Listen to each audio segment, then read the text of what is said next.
नेपालको परिप्रेक्ष्यमा यी कर ठगी गर्ने व्यापारी र केही घरानाहरूको नाम सार्वजनिक भइरहँदा नेपालका राजनीतिक व्यक्तिहरूको भने नाम चर्चामा आएको छैन। यो आश्चर्यजनक विषय बनेको छ।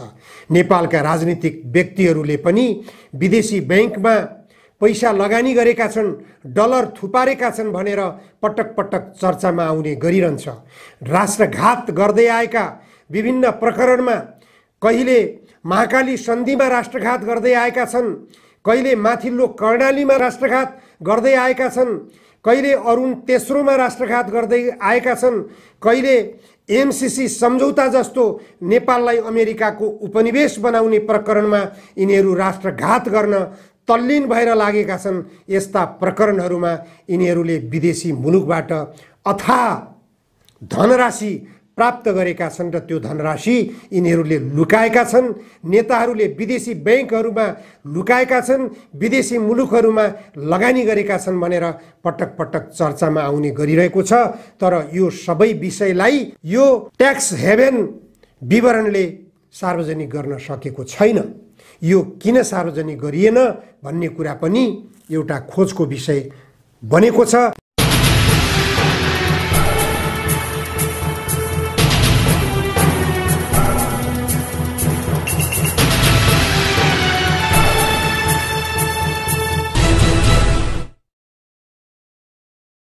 आजको जनचासोको 132 श्रृङ्खलामा जनधारणा खबरमा यहाँहरूलाई स्वागत छ।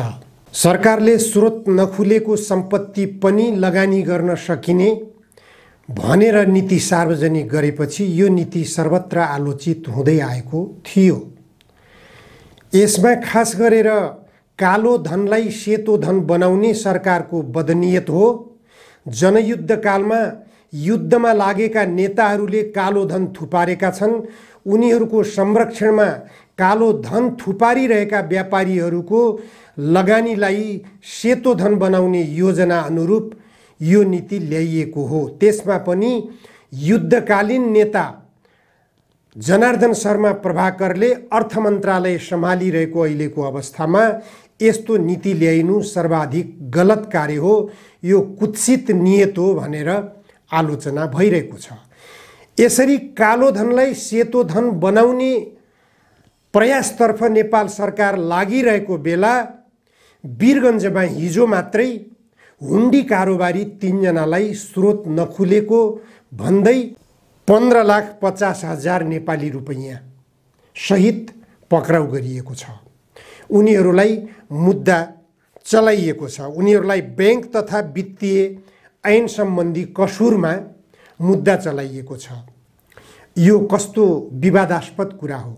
सामान्य कारोबार गर्ने व्यक्तिहरूलाई कारबाहीको दायरामा ल्याइएको छ। अर्कोतर्फ भने अथाह सम्पत्ति कमाएर विभिन्न उद्योगहरूमा लगानी गर्न सक्ने कर ठगी गरेर सम्पत्ति थुपार्नेहरूलाई बाटो खोल्नेतर्फ सरकार लागिरहेको छ।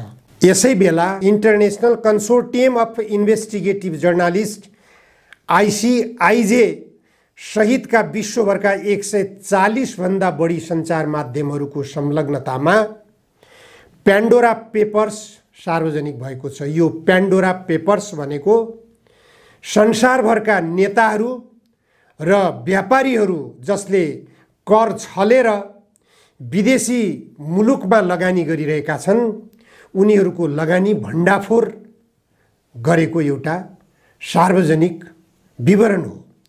यो विवरणमा नेपालका अर्बपतिको सूचीमा सूचीकृत रहेका विनोद चौधरीदेखि लिएर 5 स्टार होटेलका सञ्चालक राधेश्याम सर्राफ अथवा विवादास्पद व्यापारी अजय सुमार्गी समेत चर्चामा आएका छन्। विनोद चौधरीले आफ्नी श्रीमती सारिका र आफ्ना 3 भाइ छोराहरू, जो 3 भाइ छोराहरू मध्ये 2 भाइ छोराहरूलाई उनले विदेशी नागरिक बनाएका छन् र विदेशी नागरिकको आवरणमा उनले नेपालमा आय आर्जन गरेर विदेशतिर लगानी गर्दै आएका छन्। उनले आफ्नो जीवनीमा पनि यो कुरो सार्वजनिक गरेका थिए। विनोद चौधरीको बारेमा सञ्चार माध्यमहरूमा धेरै चर्चा भइसकेको छ।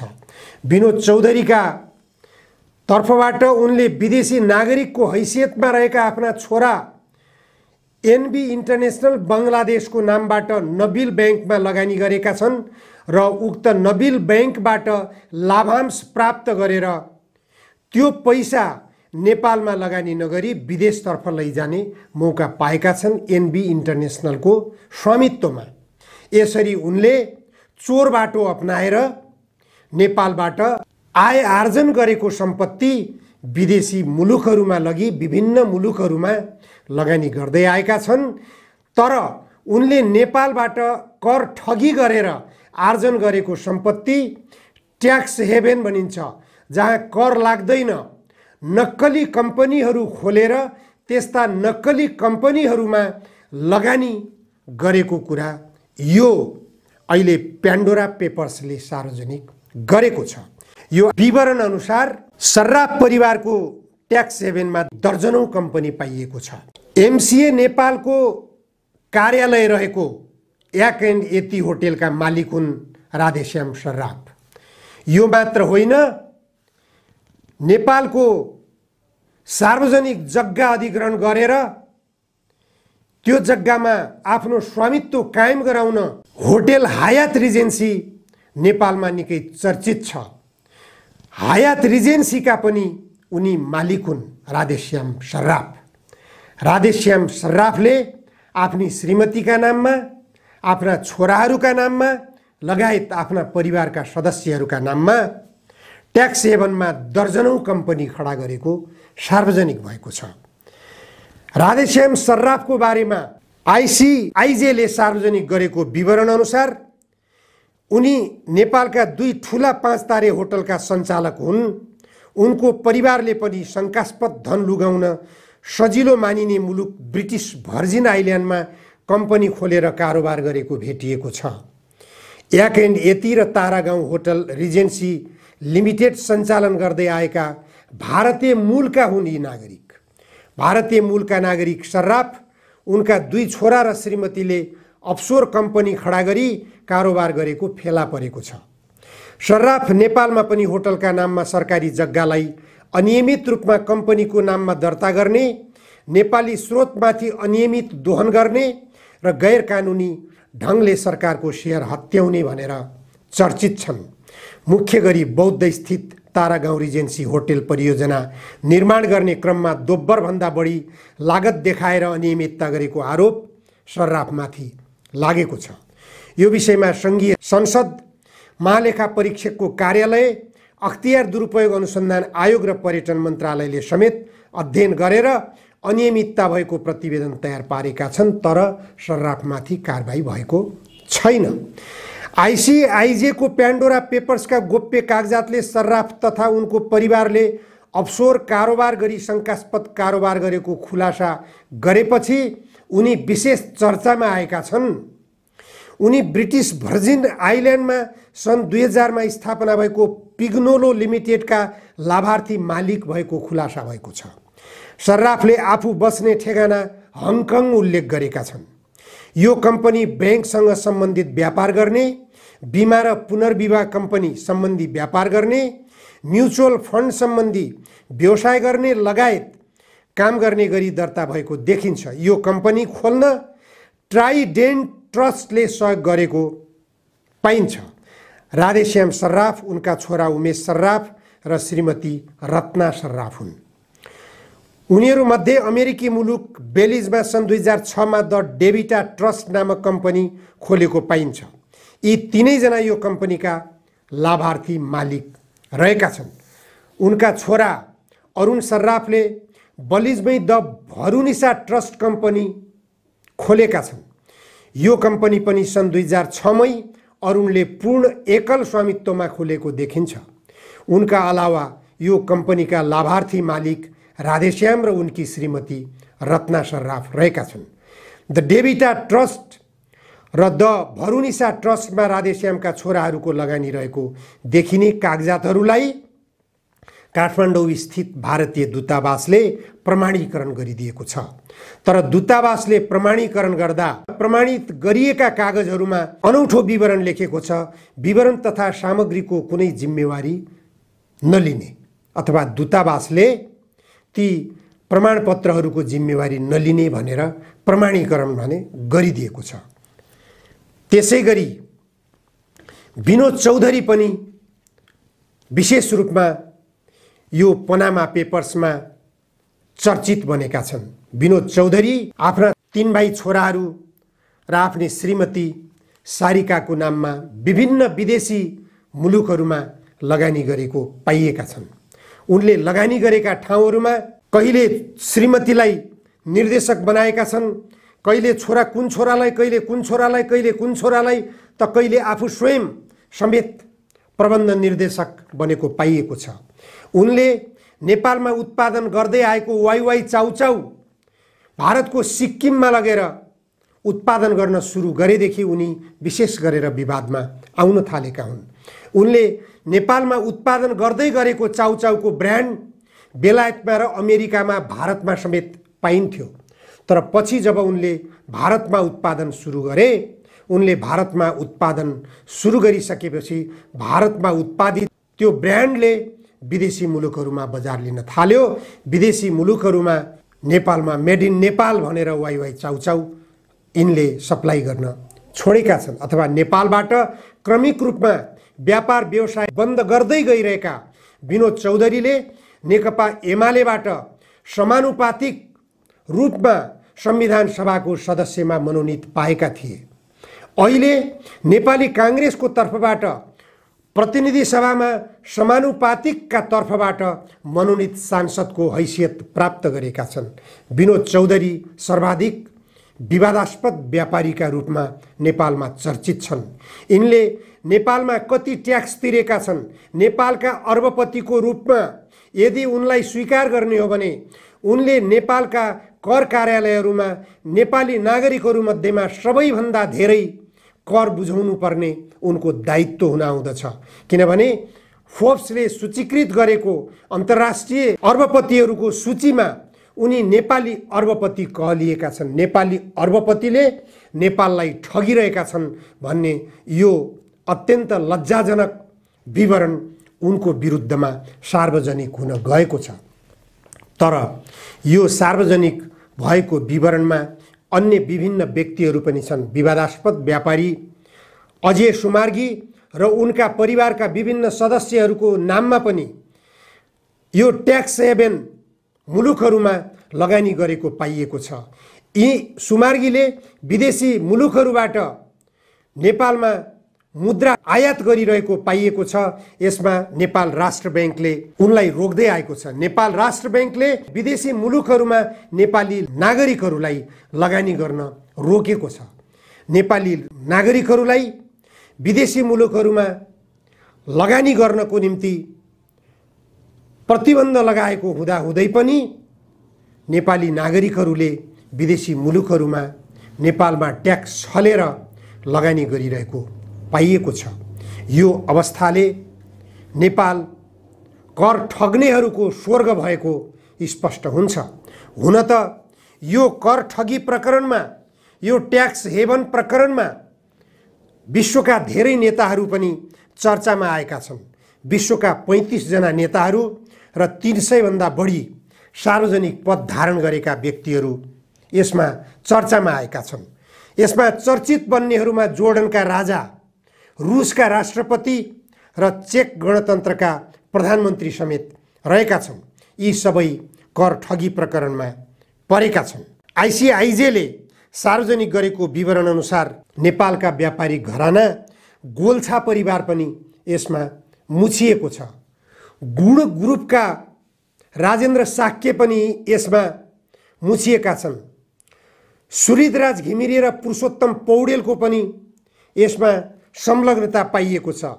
त्यसै गरी विभिन्न व्यापारी घरानाका व्यक्तिहरू यसमा आएका छन्। बनबारीलाल मित्तल जो दिवंगत भइसकेका छन् र एउटा निष्कलङ्कित व्यापारीको रूपमा उनी चर्चित थिए। उनका छोरा सुधीर मित्तल अफसोर कारोबारमा मुछिएका छन्।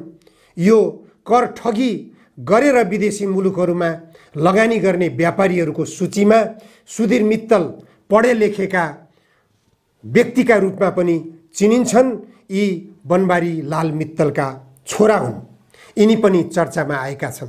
तर नेपालको परिप्रेक्ष्यमा यी कर ठगी गर्ने व्यापारी र केही घरानाहरूको नाम सार्वजनिक भइरहँदा नेपालका राजनीतिक व्यक्तिहरूको भने नाम चर्चामा आएको छैन। यो आश्चर्यजनक विषय बनेको छ। नेपालका राजनीतिक व्यक्तिहरूले पनि विदेशी बैंकमा पैसा लगानी गरेका छन्, डलर थुपारेका छन् भनेर पटक पटक चर्चामा आउने गरिरहन्छ।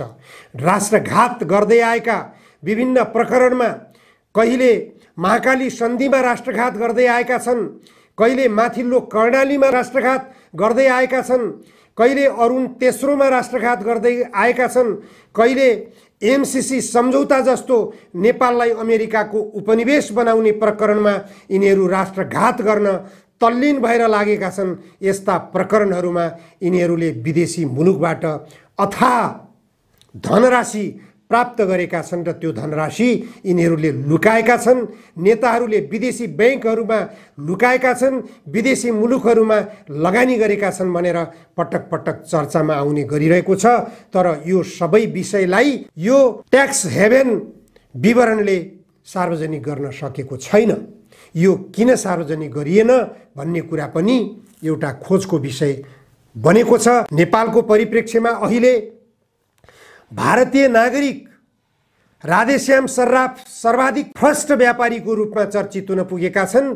उनले सञ्चालन गरिरहेको होटेल याक एन्ड यति, जुन होटेल याक एन्ड यतिमा अमेरिकी कम्पनीले सञ्चालन गरिरहेको एमसिए नेपालको कार्यालय रहेको छ, जुन कार्यालयले नेपाल राष्ट्रको ढुकुटीबाट दैनिक लाखौं रुपियाँ खर्च गरिरहेको छ।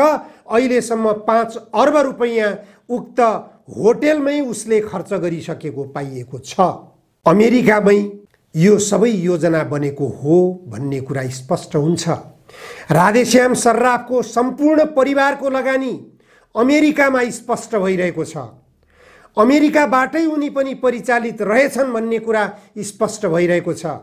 नेपालमा 5 तारे होटलका ठूला व्यापारी कहलिएका राधेश्याम सर्राफको कारोबार यसरी भण्डाफोर हुन पुगेको छ। नेपालका अर्बपतिको कारोबार यसरी भण्डाफोर हुन पुगेको छ। नेपालका विवादास्पद व्यापारीका रूपमा चर्चित बनेका र विभिन्न नेताहरूका प्रिय पात्र बनेका अजय सुमार्गीको कारोबार यसरी भण्डाफोर हुन पुगेको छ। यसरी भण्डाफोर भइरहँदा पनि यी व्यापारीहरूलाई नेपालको कानुनले कठघरामा उभ्याउन सक्ने अवस्था देखिँदैन। नेपालको सरकारले यिनीहरूलाई कारबाही गर्न सक्ने छैन, किनभने यी कर ठग्ने व्यापारीहरू मार्फत नेपालका उच्च ओहदावाल राजनीतिक व्यक्तिहरू र उच्च ओहदावाल कर्मचारीहरू समेत खरिद भइसकेका हुन्छन्। यिनीहरू नै कर ठगी गर्ने व्यापारीहरूका संरक्षक बन्ने गर्छन्। यो पुँजीवादी व्यवस्थाको सबभन्दा बदनाम चरित्र हो, सबभन्दा खराब चरित्र हो। यही चरित्रले गर्दा यो संसदवादी व्यवस्थालाई दलाल व्यवस्थामा रूपान्तरित गरेको छ र यो संसदवादी दलाल व्यवस्थाले संसदवादी राजनीतिक दलका नेताहरूलाई पनि दलाल नेताका रूपमा रूपान्तरित गरेको छ। यिनीहरूलाई साम्राज्यवादका सामु, विस्तारवादका सामु लम्पसार पर्ने नेताका रूपमा चित्रण गरेको छ। त्यसकारण यो दलाल संसदीय व्यवस्था, यो दलाल पुँजीवादी व्यवस्थाको अन्त्य गन्तव्य समाजवाद हो। गन्तव्य समाजवाद मार्फत देशमा वैज्ञानिक समाजवादको परिकल्पना गरौँ। वैज्ञानिक समाजवादको निम्ति जनता जनमत सङ्ग्रहमा जान तयार छन्। यो आवाज उठिसकेको छ। वैज्ञानिक समाजवादको निम्ति 17,000 नेपाली जनताको रगत बगाउन बाध्य बनाएका प्रचण्डजी, यो वैज्ञानिक समाजवाद प्राप्त नगरेर तपाईले आत्महत्या गर्न पाउनुहुन्न। तपाईले सार्वजनिक समारोहमा आत्महत्या गर्ने इच्छा लागिरहेको छ भन्ने कुरा गरिरहँदा तपाई सर्वाधिक आलोचित बनिरहनु भएको छ। वैज्ञानिक समाजवादको ढोका खोल्नुहोस्। 17,000 नेपाली जनताको रगतले लतपतिएको तपाईको शरीरलाई दूधले पखाले झैँ गरेर स्वच्छ भन्ने प्रयास गर्नुहोस्। सबै नेताहरूसँग यही अनुरोध छ, वैज्ञानिक समाजवादको ढोका खोलौँ, नेपाली जनतालाई व्यवस्था रोज्न दिउँ। जनमत सङ्ग्रह नै यसको निम्ति निर्विकल्प बाटो हो, त्यो बाटोमा प्रवेश गरौँ। साम्राज्यवादीहरूको उपनिवेश बन्नबाट यो देशलाई बचाउँ। एमसीसी खारेज गरौँ। आजलाई यति मात्र। धन्यवाद।